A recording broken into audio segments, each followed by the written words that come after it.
All right. Well, first off, welcome, guys. Appreciate you guys coming. This is the fifth installment. Five. Yeah. Okay. So this one is integrity, right? It's there's not too many tools I can give you for this. This is your personal, how you go about things, how you handle things on a daily basis, right? Whether you handle them correctly or you handle them incorrectly, and it's really just about just you as a person, right? So it's just kind of a not a really difficult one, but it's more like it's harder to be like, hey, be like this, right? So I'm just going to kind of give you guys examples. Go to the first slide, okay? But leaders with integrity are admired for their honesty and their strong moral principles, which they consistently apply in their personal and professional lives. Okay, so my personal life. Okay, now this is me. Okay, I hate talking about myself, but I'm going to do it for the sake because I'm standing up here talking, right? But I don't lie to my wife. I don't lie to my kids. Okay, I want both of them. Okay, my daughter Abby is here today. Lucy's usually here by herself, but she's at a school now. She's hanging out. But for my personal life, I always want my kids to come to me and ask me questions. I don't want them to be scared to come talk to dad, and I want to be able to give them sound, godly advice, right? Not as the world gives it, but as the Bible gives it. Now, again, I have my morals, okay? I'm not a morally strong person, neither are you, okay? Without, okay, something that's telling you how to live your life. Makes sense? So this was introduced to me at a young age by my dad. A lot of you guys know Roger. He worked here for a while, okay? But the Ten Commandments and the fruits of the Spirit were big in my household, okay? Now, these can fluctuate from time to time depending on the mood, right? Okay, but when I have people come and talk to me and come ask me for advice, my kids, my wife, whatever, these are my basis of what I have. So if you don't have a basis and you're just kind of just running around, oh yeah, that sounds fun, do that. No, do this, hey, do this. It's not going to be sound advice from my perspective, right? And just being around people that don't have a foundation makes sense, okay? But we're not perfect. Again, we're not perfect, okay? But these are the characteristics that I have been instilled with, okay, that I try and teach and give advice to my kids, my wife, my coaches, my players, okay? Next one, Luce. Okay, professional, okay? So in 2015, when I got interviewed, okay, by Mr. Dinger, okay, he's Stephen Dinger, no longer the principal over there, or the president, okay. When he brought me in, I knew it was the place I wanted to be at, okay. So when he was interviewing me, it was about my family, it was about who I was, it was about how I would react to certain situations. We probably didn't get into football until maybe 30 minutes into it. He wanted to get to know me, right? He wanted to know what my foundation was, what I'm all about, what I would do in this situation, that situation.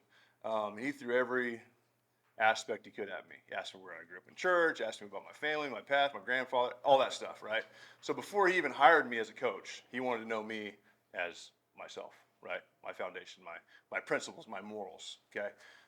So my personal life reflects on my professional life. That's how it should go. It shouldn't be the opposite, right? So we have a really good setup culture, okay, where we're at. They hired me to do a job. These are things that we do, okay. So if I came to work and I was cheating and I was undermining my boss and treating the kids bad and disrespectful and treating these guys terrible, they're gonna either not work for me anymore or they're gonna turn around and do the exact same thing to the players, and we're gonna have a really bad culture, a really bad foundation, right? So every day when I get up, it starts with me, right, and works back down there. Now this is 10 years going on, okay. I always have to have my finger on the pulse of our program, right? I got to make sure kids aren't messing around. Like we had some instances last couple of days at school, okay, where kids were not acting appropriately. I gave them all 100 up downs each before we practiced, and 80 kids had to watch them do those. And they're like, well, I'm not going to do whatever he just did because I don't want to do that, right? So I always constantly have my finger on the pulse of what I'm doing, what I'm in charge of, right? Yeah, the players' behaviors, actions, behaviors, all that stuff, okay, is on me at the end of the day, right? Next one, Luce. Okay, so the first one, okay, that was just my professional, personal life, right? So, but the first one, okay, honesty, all right? Leaders are truthful and transparent in their communications, okay? Be intentional about what comes out of your mouth. Make sure those words have thoughtful, careful consideration attached to them. I don't lie to my players, I don't lie to my coaches, right? So they know exactly When they come to me, I'm going to tell them the truth. I have players come in all the time. Coach, can I ask you a question? I'm like, yeah, I'm going to tell you the truth though. You may not like it, but go ahead and fire away, right? So they know what they're going to get when they come to me and ask me for something, right? So do the coaches, right? So open lines of communication is key, right? In being a leader with integrity, okay? You be honest with your people, okay? I tell them all the time, man, if you can't be truthful, we're not going to get anything out of this, right? You got to be truthful to me. I'll be truthful to you, okay? And then we can go from there and work on it, right? They do not deceive others, okay, for personal gain, and are straightforward with their intentions, decisions, and reasons behind their actions, right? So my grandfather would always stand up on top of the podium and preach to his people, and he was like, I'd rather gain $1 with honest work than $5 deceiving others, right? That was always kind of his thing. He wasn't wealthy beyond his wildest dreams, right? But he had enough. He had exactly what he needed, right? And every dollar he made was, I think, honest work, right? And I can go home and I can live with that, right? And you guys are dealing with money 24/7, man. So you guys know, and you guys are great people. Probably just talking to the choir, but just be on top of that stuff, man. Because there's plenty of times where we can kind of be shady and do these certain things. In my advice, I know a lot of you guys are older than I am, but always do things the right way, right? And I believe God rewards those things, right? He sees you when you're honest, when you're truthful, when you make decisions that are based around his foundations and what he thinks, right? I think he really does bless that stuff, right? Oh, got me. I was going to read the little scripture right there. Okay. All right. These are things to do. You are to do. Speak the truth to each other and render true and sound judgment in your courts. Do not plot evil against each other. Do not love to swear falsely. I hate all this, declares the Lord. If the Lord hates it, I'm not going to do it. That's just my foundation, right? Next one. Consistency, okay? Leaders with integrity show consistency between their words and actions, right? I don't want to be known as a hypocrite to my coaches, my spouse, my kids. Again, I think we've covered this before, but when I step on the field, these kids know exactly what is going to happen. Coach Carr is going to be on it. We're going to be timely. We're going to be getting from place to place efficiently, right? They know how I'm going to coach. They know what to expect. Okay, so when they get on the field and it's not working out, they really kind of just manage themselves, right? Because they don't want to do up downs. They don't want to sprint. They don't want to do those things, right? So I'm very consistent over the last couple of years of being who I am with my foundation and how we run the program, right? The last thing I want to do is be like, hey, guys, be on time, and I walk up 10, 15 minutes late, right? Okay, so don't be a hypocrite with your words and your actions don't line up, okay? They follow through on commitments and do not waver from their core values, even in challenging situations, okay? There was an instant last year, okay, where, so we have a huddle program, and it's all based off, you put your practice film on there, your game film. That's how we exchange videos each week, okay, with the other opponent. We had a kid transfer in, and he was from another school, and when kids transfer, they go in and out, you can take their account on your school's huddle and take them off it so they don't have access to your huddle account when they get to your team or vice versa, right? So we had a kid transfer in, and we're playing a team, and this kid walks up to me and goes, Coach, you know, I can still log into my other team's stuff. Their practice film, their game film, everything's on there, right? He goes, so I can share it with you if you want. First off, I'm like, that'd be good. That'd be kind of fun. Yeah, let's get that, right? The whole Bill Belichick thing, right? And then like something in my heart was like, this is not, don't do this. I'd rather lose doing it the right way, right? Okay. And then it's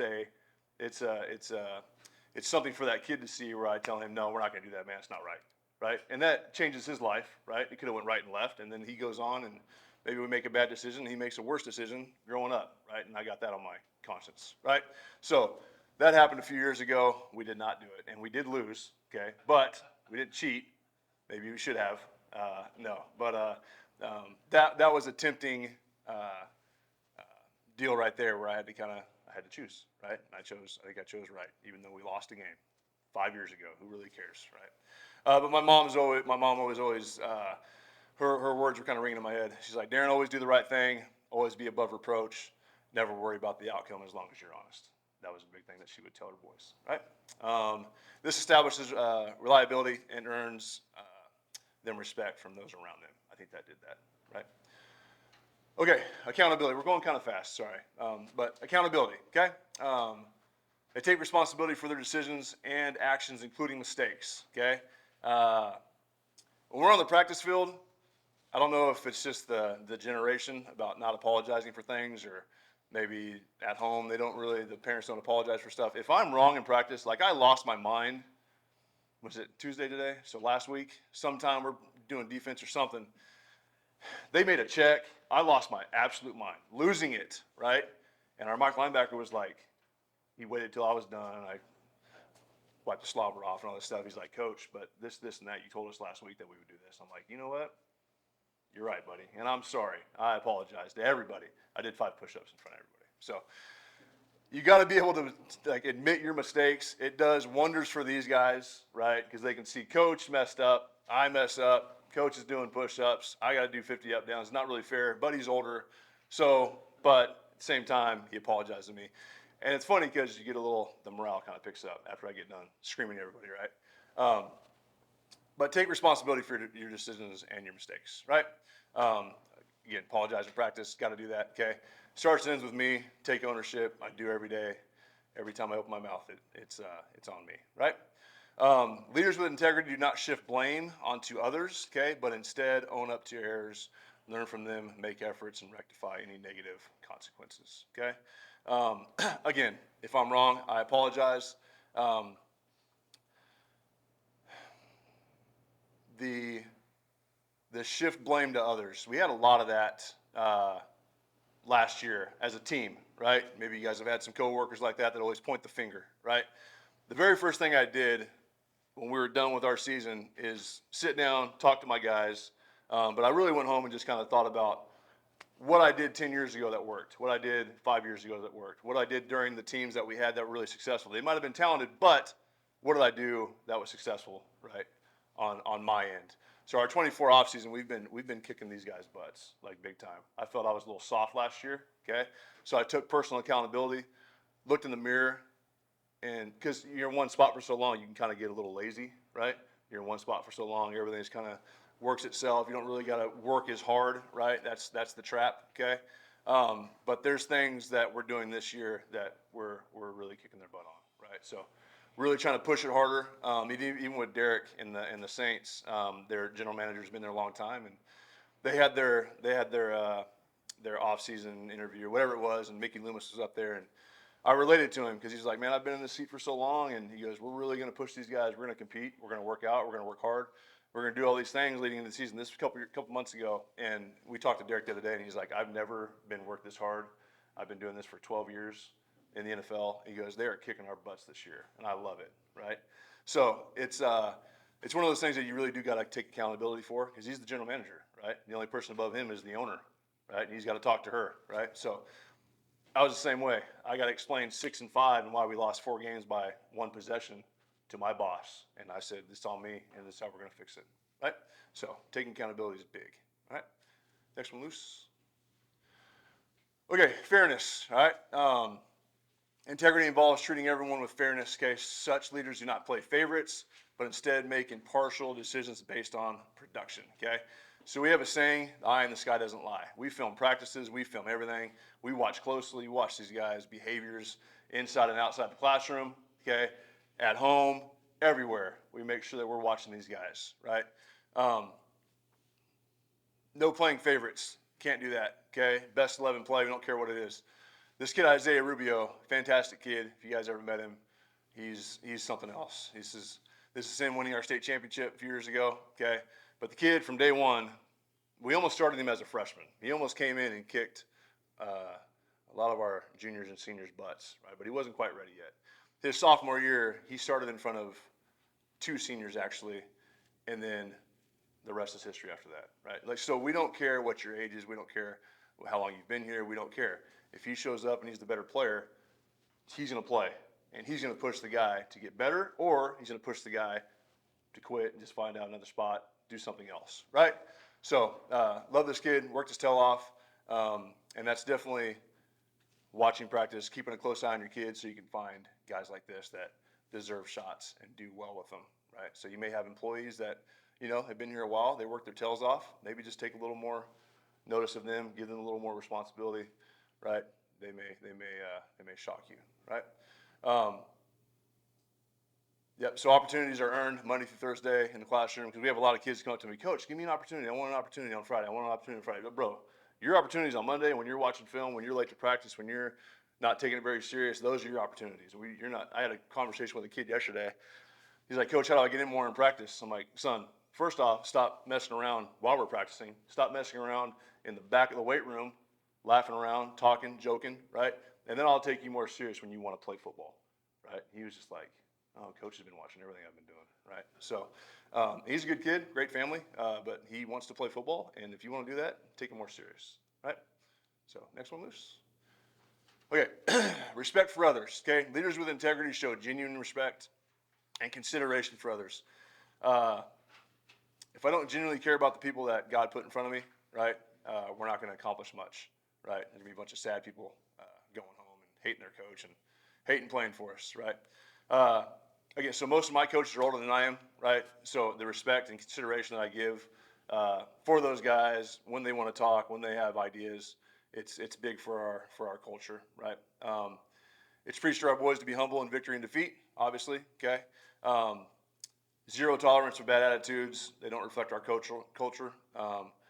We find out about it, we address it immediately. I don't like waiting for stuff, okay? But I have a picture of this.